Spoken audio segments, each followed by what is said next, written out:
Vous êtes déjà 2500 à nous soutenir sur notre site histoirecrépue.fr. Mais comment lancer une campagne de financement participatif quand on est un créateur de contenu? On a pris l'exemple de Sunboy, un créateur de contenu d'information qui a fondé la chaîne YouTube Histoire Crépue consacrée à l'histoire coloniale. L'objectif, récolter en un mois 30 000 € pour sécuriser la production et la rémunération de son équipe. La campagne de crowdfunding a été lancée sur le site de la chaîne. Sunboy a été accompagné par 2 incubateurs médias, Hôtel 71 à Lyon, maison mère d'Artifarti et La Gaîté Lyrique, basée à Paris. À La Gaîté Lyrique, Histoire Crépue a fait appel à Collectif, une agence qui accompagne des acteurs indépendants pour lever des fonds et définir des stratégies. Le crowdfunding, c'est une mécanique organique qui part toujours de la communauté du porteur de projet. Et après, nous, notre travail, c'est justement de réussir à faire en sorte que cette communauté puisse s'étendre à d'autres communautés qui ont des liens d'intérêt culturel avec elle. Les 48 premières heures sont fondamentales. Nous, quand on prépare les campagnes, on les prépare généralement 3 ou 4 mois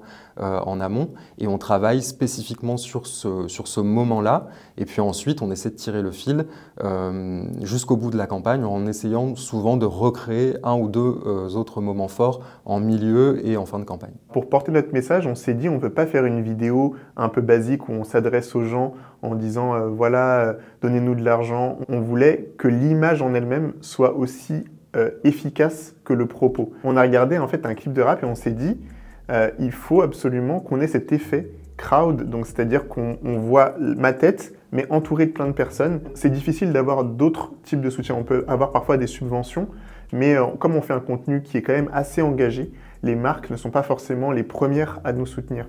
Et donc là, le fait de travailler avec notre communauté, ça permet de montrer, ça envoie un signal fort qui dit qu'il y a un public qui est prêt à s'engager pour soutenir ce type de proposition médiatique aujourd'hui en France. Notre objectif, c'est qu'en 2027, Histoire Crépue soit un média qui permette de porter et de faire résonner des voix antiracistes en France. On avait vraiment le choix de la période pour ça, parce que ça nous permet de développer sur le long terme notre projet, mais aussi, ce qu'on ne savait pas, c'est qu'il y allait y avoir plein d'éléments, d'événements qui allaient en plus contribuer à donner de la visibilité à notre campagne. Il y a eu notamment l'affaire Spirou, donc une bande dessinée qui a été dénoncée une semaine avant le début de notre campagne et sur laquelle on s'est beaucoup mobilisé pour sensibiliser au fait qu'il y avait des dessins racistes dans la bande dessinée Spirou et la Gorgone bleue par exemple.